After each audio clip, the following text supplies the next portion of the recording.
identify all the cycle steps, no?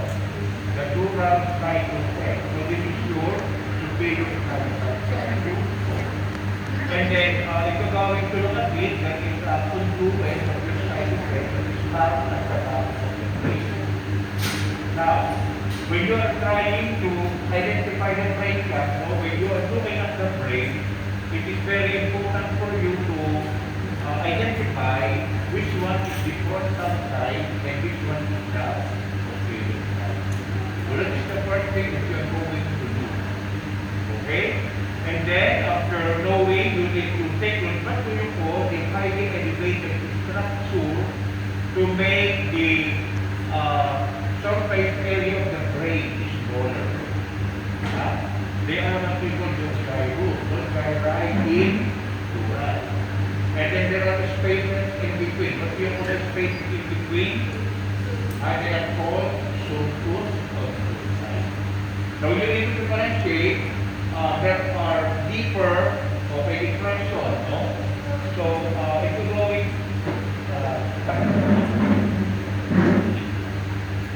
if you're going to look at, no, the right and left cerebral cortex separated, no, the center by the longitudinal tissue. Okay? So this is your longitudinal tissue. And then if you're going to reflect that the two cerebral hemisphere, you will see that it is connected by your optic. Okay? So what are some of your deeper tissue, no? You have your lateral tibial tissue, no? Separating the parietal and frontal and your central. Okay? Now if you're going to open up to your cervical tissue, then you will see another structure, no? Inner, the inner part of the lateral tissue, inner your insula of brain. Okay? And then this is your little brain. Okay? So this is the cerebellum. And then there is also a tissue separating the cerebellum and your cerebral cortex. Typically the occipital. So this is the frontal lobe. Okay? The frontal lobe will be ending with your prefrontal gyrus. Okay? And then in between the prefrontal and the postcentral gyrus. The postcentral gyrus is the frontal gyrus of the parietal lobe. Okay? Separating your prefrontal from the postcentral is central sulcus obturator. Okay? And then you will have your parietal occipital sulcus separating the parietal from your occipital. Okay? So that is your parietal occipital sulcus. But remember that in your occipital lobe, remember that the occipital lobe is the visual center. So there you have your Brodmann's area number 17. So you need to identify your calcarine, your calcarine tissue. Because the calcarine tissue is where you will find the Brodmann's area number 17.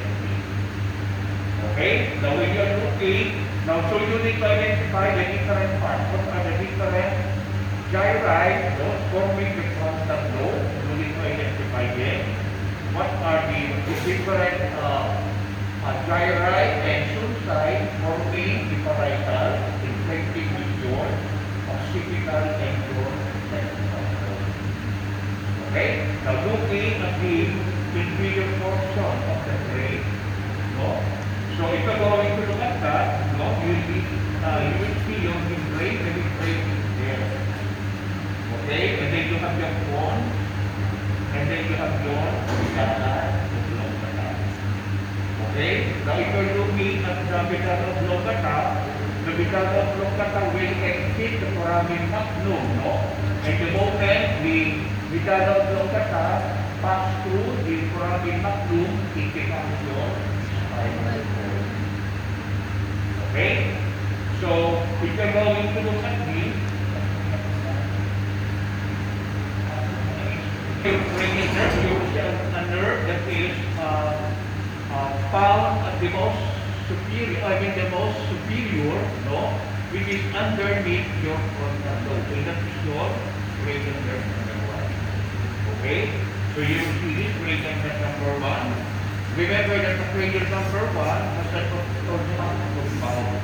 So the expanded function of the anterior function of the cranial nerve number 1 is called olfactory. Okay, and then the olfactory gland.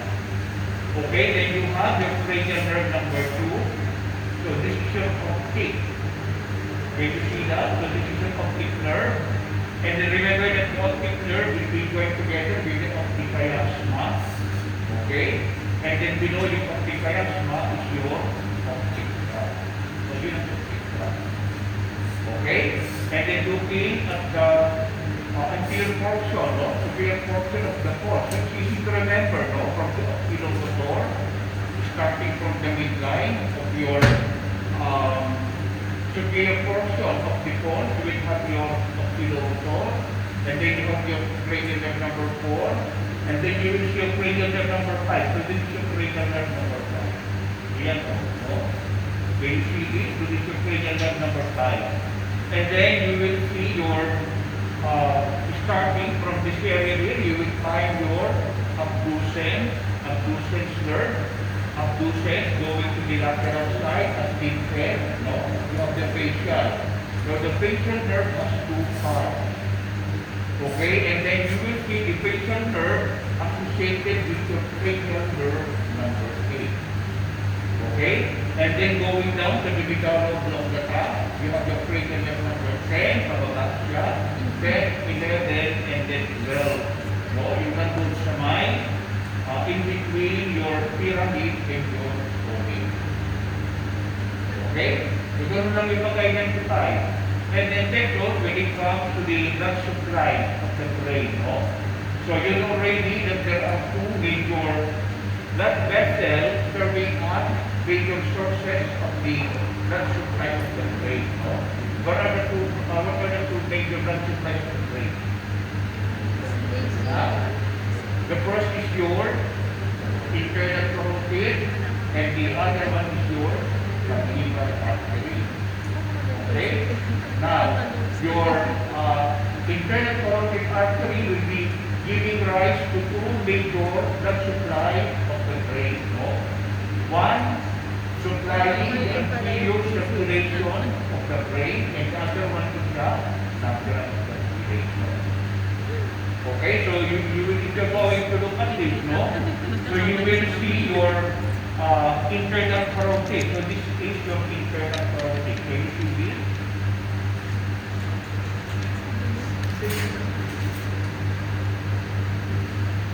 So this is your internal carotid artery, no? So that internal carotid artery is the structure that is